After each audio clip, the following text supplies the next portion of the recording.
Hello everybody, DF here, and welcome to Beauties and Beasts, the podcast of all things Beauty and the Beast and epicness! Okay, I'm getting too much into it. I apologize everybody for the unexpected hiatus, but, after getting sick, I needed time to recover. I thank you for your patience with that. It wasn't the coronavirus, just a stomach bug combined with a sore throat. Bottom line, I couldn't speak for a long period of time. Anyway, as voted on by the $3 plus patrons, today we will be covering another anime based on a manga. Just released its 4th season on Netflix and still ongoing, The 7 Deadly Sins, and that's why I have this epic battle music playing right now. Now, I have mixed feelings about this series. On one hand, I love medieval fantasy and some of the characters are fun. On the other, there are many risque, borderline misogynistic themes that bother me. Remember my question a few episodes back, what's with Japanese and boobs, or fan service. Yeah, most of that isn't the first season. Yes, I'm mostly talking about the anime. And there's been less of that as the series has gotten darker and more serious. Yeah, much less fan service, which made the series better, if you ask me. But whatever my reservations on this anime, I do enjoy a good portion of it, and it's worth discussing, as there are not 1, not 2, but 4 relationships that fit the Beauty and the Beast trope. In the sense that they are all interspecies romances, and they each have their own redemption arcs. Okay, before we begin, I'd like to once again thank my $5 plus patrons: Anime Guy 1101, Arvin Joshua Rocks 15, Bella PinkSavage, and TyrannosaurusVenom. Thank you for your support and patience when I got sick and that I had to delay this episode for a week. I am proud to say that I am back in the workforce again, and you were all a really big help when I had to stay at home for a while. And if you want to help support this podcast as well, you can become a patron today. Just click the button or follow the link to patron.podbean.com/beautiesandbeasts. That's patron.podbean.com/beautiesandbeasts. We have a brand new patron tier, the Fairy Tale Fan, for $7 a month. And for this, you can watch my animated music videos and pony music videos and song covers early. And this used to be the $10 tier, now available to the 7. And you should know that some other adjustments have been made to patron rewards to cover the costs of such as the gifts, the pin buttons, the stickers. Turns out that I was actually losing money more than I was making it. I didn't take into account for people who would only pledge for a month, get their rewards, and then go. I didn't take that into account. So adjustments were made. What you see on the patron page now is what all new patrons will be receiving. Or if you don't want to make a monthly commitment, you can buy my merchandise on Redbubble. I just released a new design for Halloween with LGBTQ pride flags in the form of popular Halloween characters, such as an asexual Frankenstein, a demisexual vampire, a bisexual werewolf, and much more. You can get the design and other designs on face masks, notebooks, bags, aprons, stickers, buttons, shirts, even backpacks and duffel bags for those of you who are going back to school. Just go to disneyfanatic23.redbubble.com. That's disneyfanatic23.redbubble.com. I'm just $1 away from reaching my minimum payment threshold so that I can get my royalties for the month. So please go now so I can get paid this month. Please. And remember, for every mask sold, 1 is donated to Heart to Heart International. Honestly, when is the best time to wear a mask but Halloween? And I know that some of you have gone back to school and because you had no choice, or maybe you don't have the technology. And I understand that we all have to do what we can in this pandemic. But if you are going to be going out and going to school, then make sure you're wearing a mask. Or you kids out there, I don't think kids will be listening to this podcast specifically, but parents, make sure your kids have masks. Redbubble has recently added small and kids masks for those with smaller mouths and faces. Make sure they're protected. And I would like to thank every patron for voting on the new episode topic. Though I have to say that the new episode topic ended up being tied to 2. So, I will. So, if any patrons are in the chat, just be aware. It's between Descendants and Howl's Moving Castle. We'll decide that at the end of the stream. And remember, $3 plus patrons, be sure to check your emails for links to the polls. And another announcement.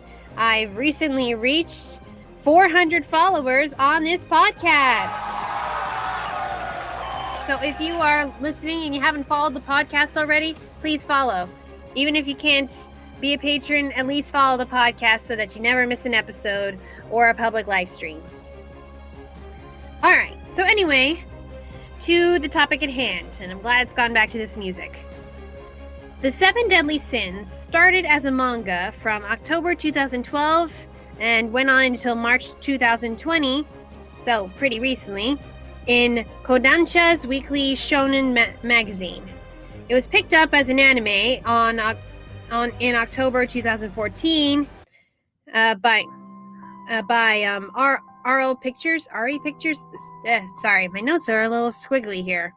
And Netflix earned the English streaming rights, and it is still available on Netflix as we speak.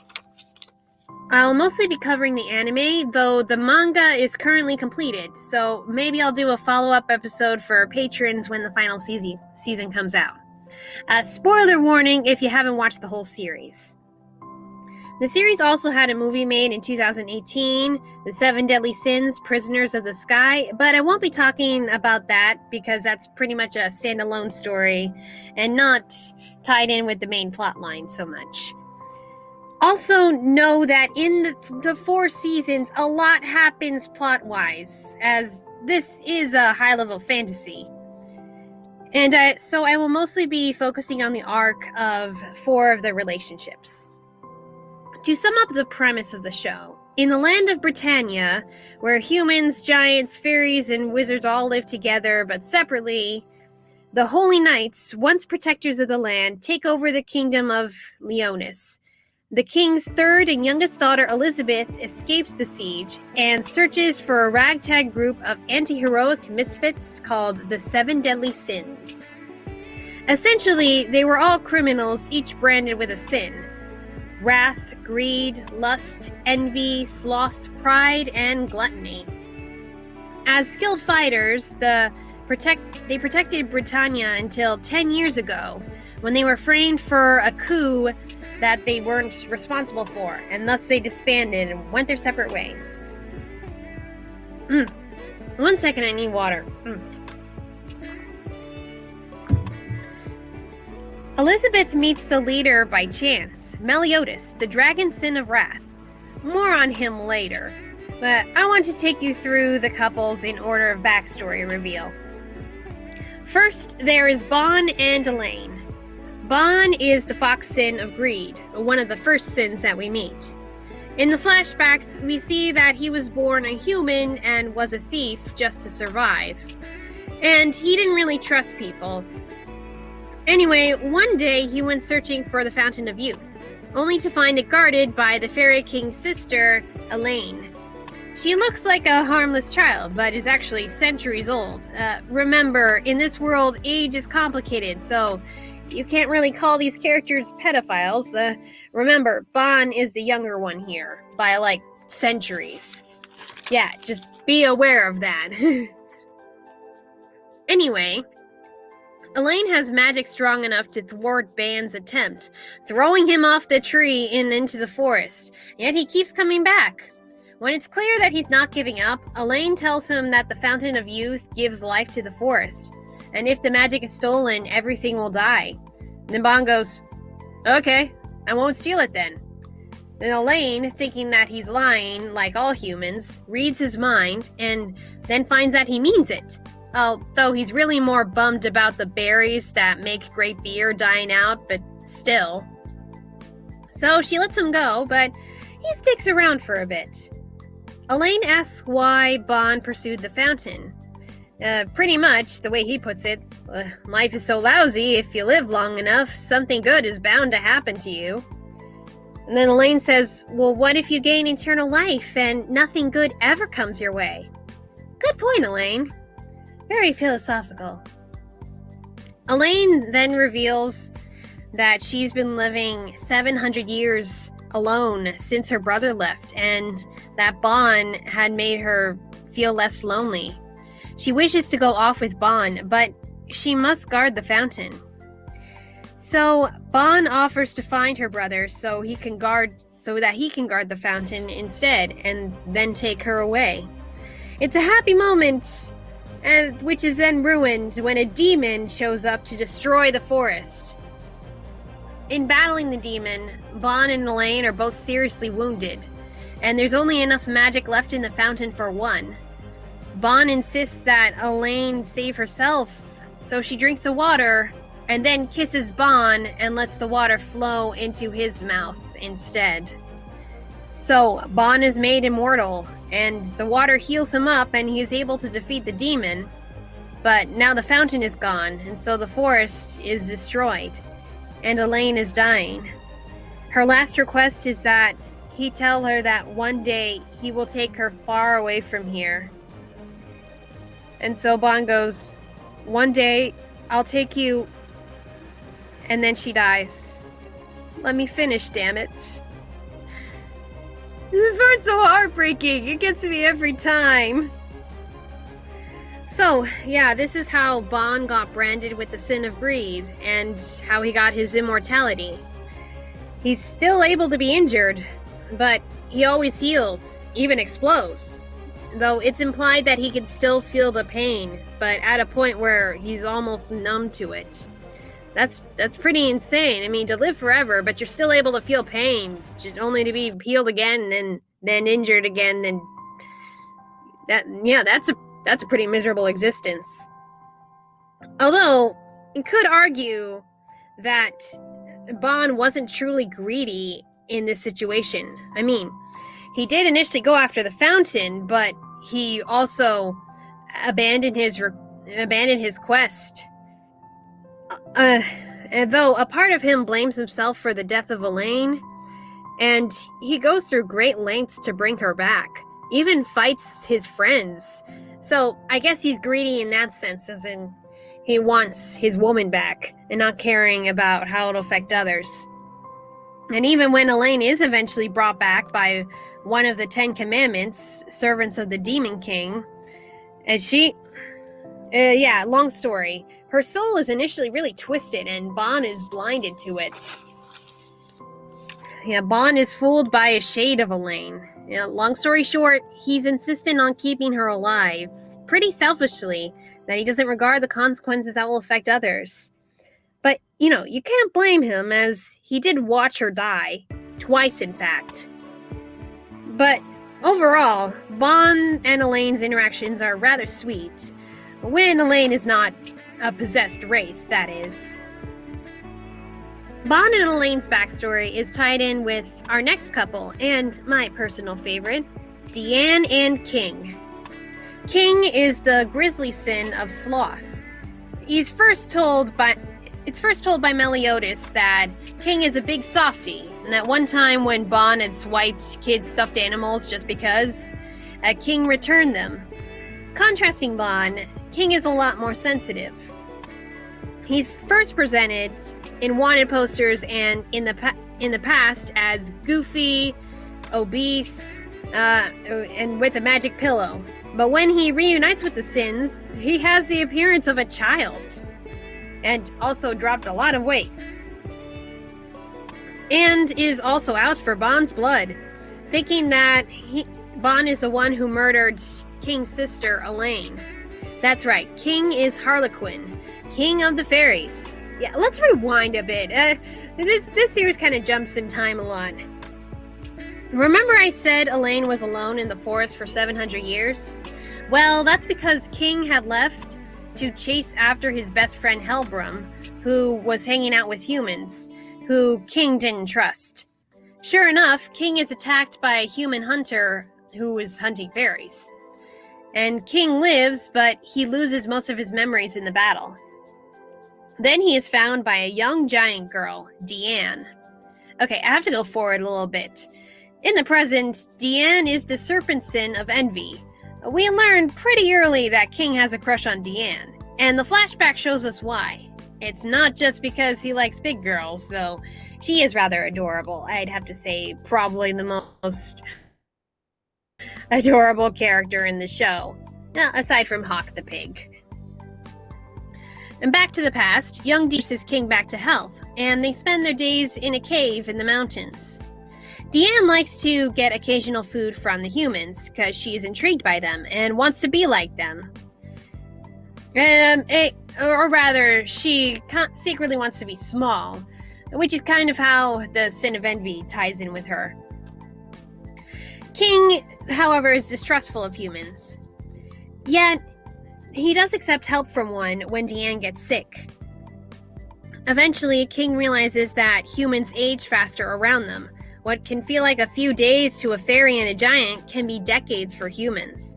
So, Diane and King are together for quite a while. King turns out to be the one behind Diane's signature orange outfit. You gotta love a man who makes clothes. One day, Diane sees a couple with a baby, and King explains the human concept of marriage, a promise to love each other forever. Diane then asks if he will love her like that couple, and King vows that he will love her forever and always stay by her side. Diane says, "That's okay. Loving me forever is enough." Gosh, I love this couple. Unfortunately, the human village filled with their friends is attacked just as King remembers everything. He promises to go help them in return for Diane, but then learns that the person behind the massacre is his old fairy friend Helbram. Helbram had been betrayed by the humans and killing them all these centuries while King had done nothing. This is a sin of sloth he's branded for. Though, to be fair, it's not his fault, as he was kind of struck with amnesia.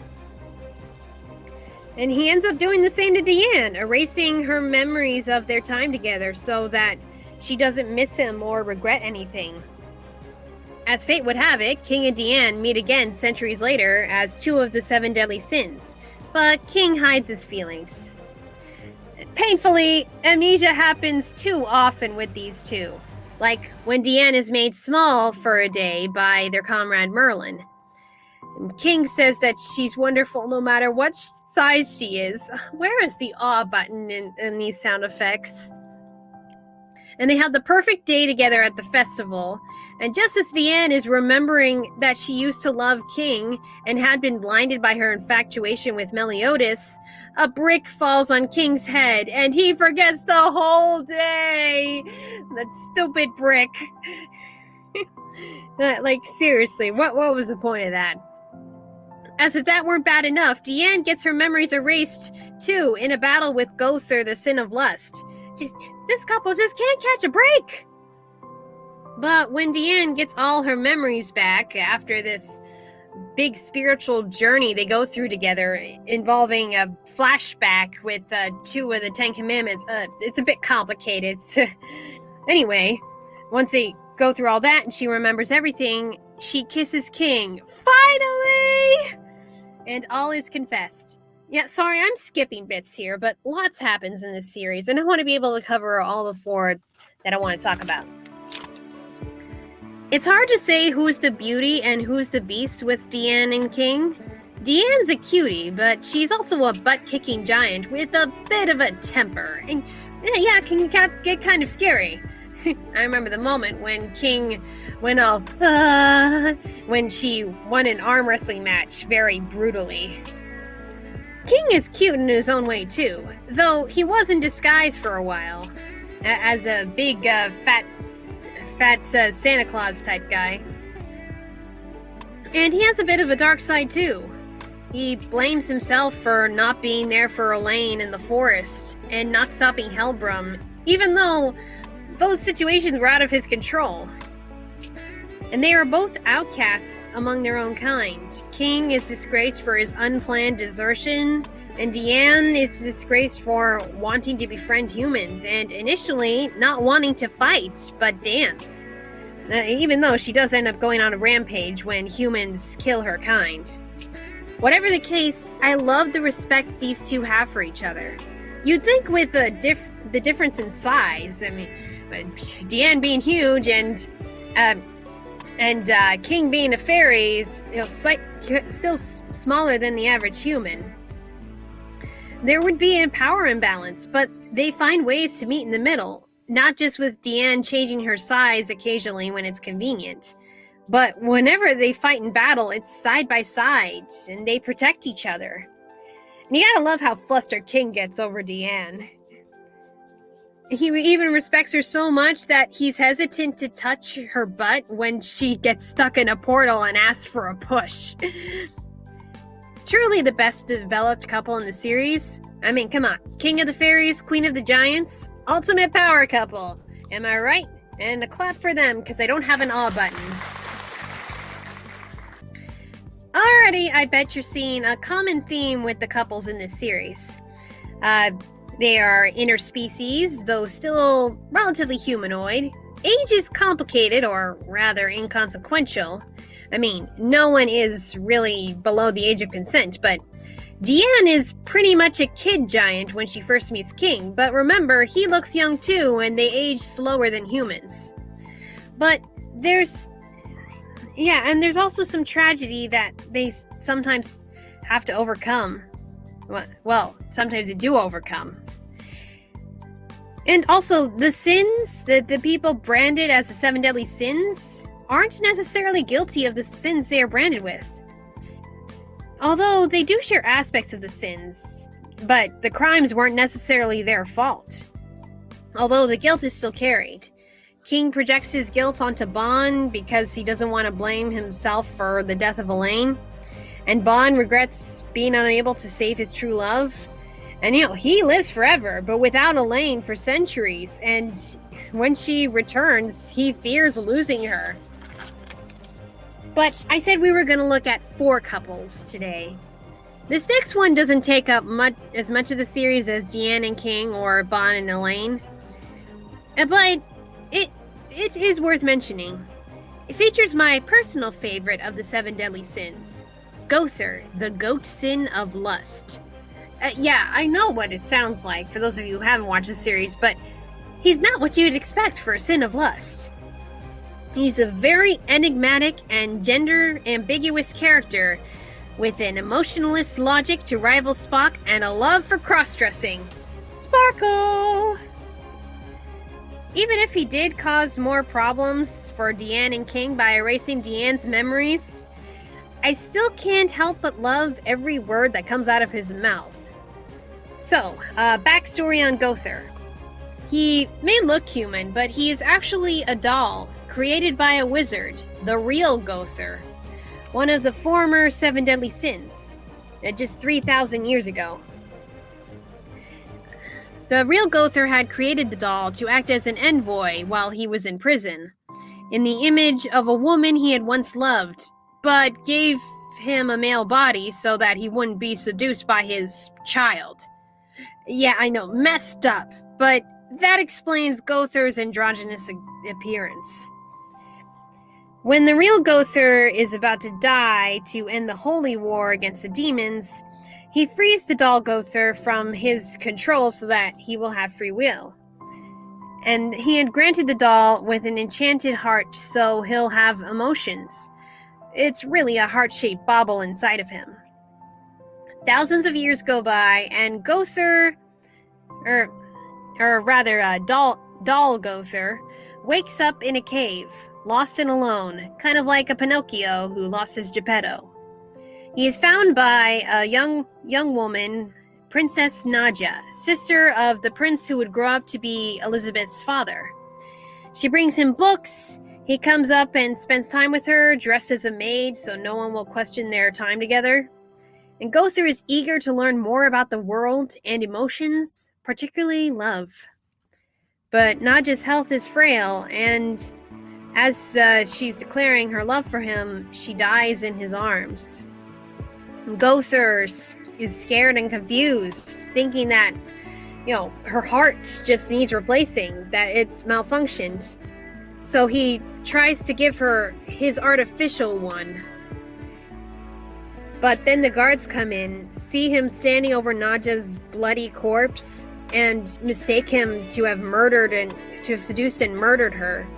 And this is why he's branded with the sin of lust, which I'm glad was explained, because nothing about Gowther showed he had any sexual interest, or rather his romantic interest was kind of off.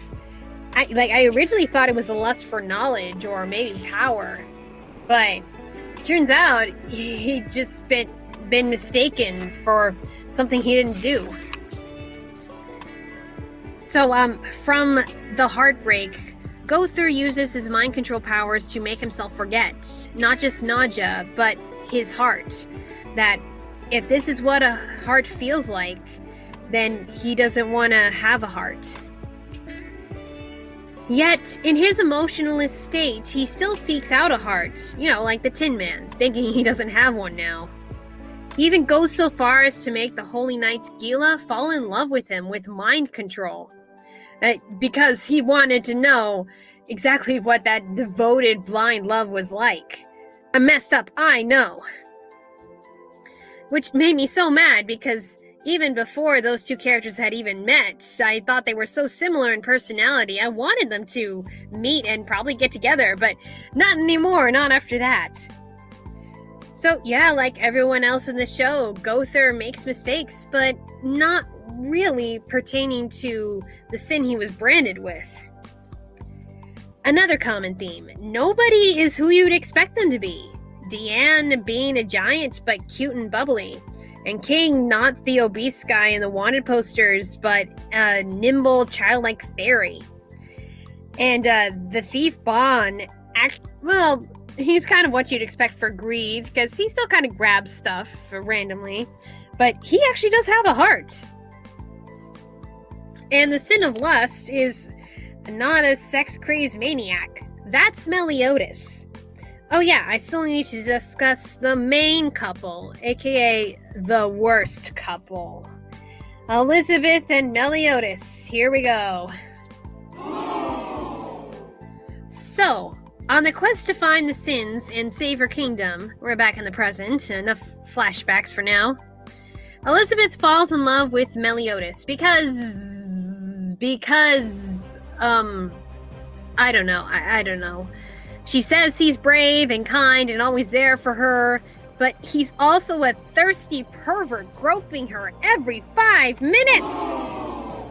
Apparently for comedy relief, but it's really creepy and unhealthy that she keeps saying stop and yet still lets him do it. And comes to a point where she's just like, it's okay, you could just keep touching me. Like, what the F? Well, okay, at least the talking pig Hawk always calls him out for his pervertedness. Yeah. I didn't buy their love in season 1 either. Nothing's really explained about their relationship or why Meliodas is so obsessed with Elizabeth till season 4.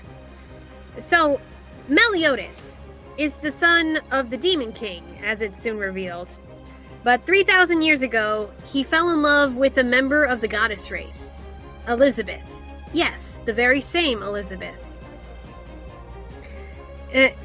Anyway, as punishment for their betrayal against their races, Elizabeth's mother and Meliodas' father cursed them both. Meliodas is doomed to walk the earth forever, while Elizabeth's fate is to die and be reborn over and over again as a human. With each reincarnation, Elizabeth is fated to meet and fall in love with Meliodas every single time.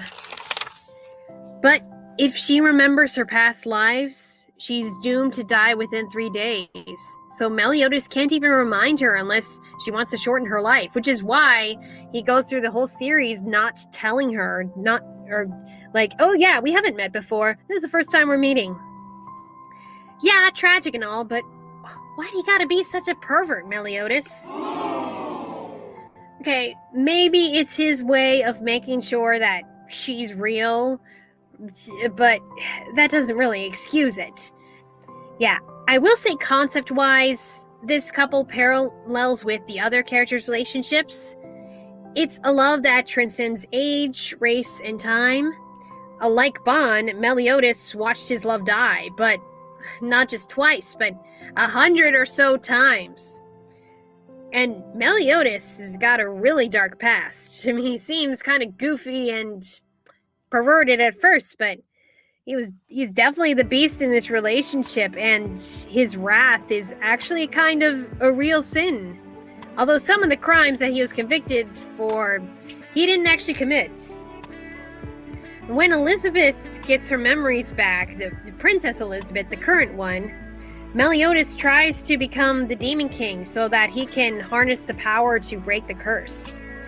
But it means turning over to the dark side and possibly harming his friends. Elizabeth won't let him harm anyone, and so she takes a stand and even runs away from him. Like, yeah, actually good for you, girl. I will say, Elizabeth is a pretty flat character at first, but, really playing up the damsel in distress trope. And all the time she goes, Sir Meliodas, I want to be useful, I want to help you, you've done so much for me. Oh, God, she rivals Snow White's insipid sweetness, God. But by season 4, she does grow stronger, more confident and assertive, and a little bit smarter. And I'll admit, Meliodas' pervertedness is toned down in the later seasons. I guess they got the message that it's messed up! And I still don't get why Elizabeth and Meliodas are in love in the first place, like even at the beginning. But maybe we will see it in a flashback in season 5. Sorry, I didn't read the manga. So yeah, a lot to unpack here. This show has a whole lot of action-packed scenes with funny and heartwarming and heart-wrenching moments. It's nice to see a Japanese take on European medieval the European medieval genre, like even putting twists on the Arthurian legends with Merlin and King Arthur and Camelot. There are a whole lot of other subplots and relationships in the show, but these 4 I felt fit the Beauty and the Beast trope the most, especially when it comes to the theme of redemption and forgiveness. All of the 7 deadly sins have their dark and tragic pasts, some that they are trying to make up for. But they're not so much looking to receive forgiveness from others, it's a matter of them forgiving themselves. When you can acknowledge your sins and move past them, only then can you be fully redeemed. In terms of love, this show shows that love can come in many forms. That's what I think it's trying to do here. And that true love involves devotion. Bond, King, and Meliodas at least all remain devoted to their loved ones, even after millennia, in certain cases, even after death. Although, you have to be wary that sometimes devotion can turn into an unhealthy obsession if you let it take over your life. That's more the case with Bond and Meliodas, who could never let go of their loved ones. King tried to let Diane go, but also selfishly pushed her away due to his own cowardice. In their case, they just kept bumping into each other, and it was them falling in love again was just inevitable. So I suppose the takeaway is to stay devoted to your partner, but if they die or leave, don't destroy yourself or others over it. In Gowther's case, he had just rid himself of his emotions entirely in a manner that was self-destructive. It's as Diane says, you don't have to always be by your partner's side. Loving them forever is enough. But we will have to see where these arcs end with Season 5. And maybe we will get to see more of Merlin and Escanor's backstories. Manga readers, please don't spoil for me. Okay, so, are there any questions in the chat here? Remember, if you want to join the private live streams of the regular episodes, they're for $10 plus patrons only. Just pledge to the $10 tier. Okay, PinkSavage says in the chat, well, I better schedule a night to binge this show. I'm probably gonna bawl my eyes out, huh? Yeah, be warned, it's pretty raunchy, especially in the season 1. I'd say it's got raunchiness, it's got some gore, and the animation looks cute, but the story is pretty serious in some places. Yeah, PinkSavage, I see a lot of, wow, this is pretty messed up. Yeah, there are some messed up moments. I can't get behind Meliodas and Elizabeth as much as I can with the other couples, especially Diane and King. That couple you just can't help but fall in love with.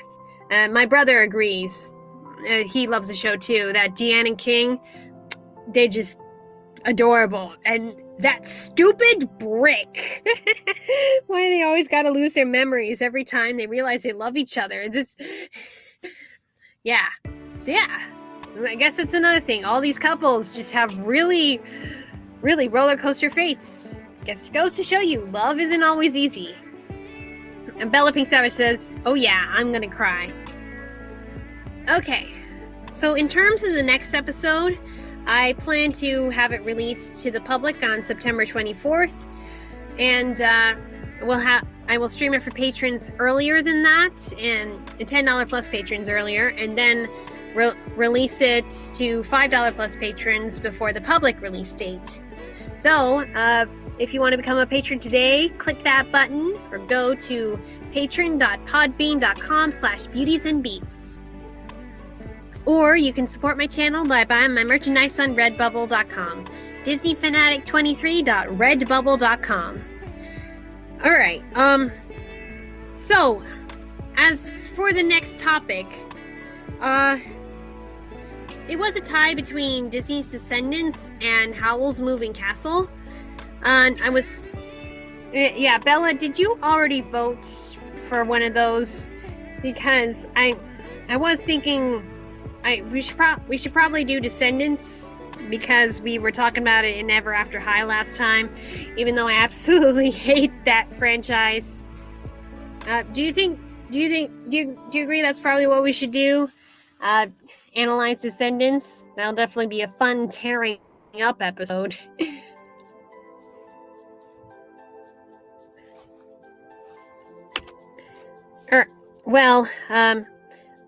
While you're thinking of that, just be aware that I will have a new Writing Beauties episode up soon. I'm sorry I wasn't able to do one last month, but then I got sick towards the end of the month, and I even had all my notes written on it.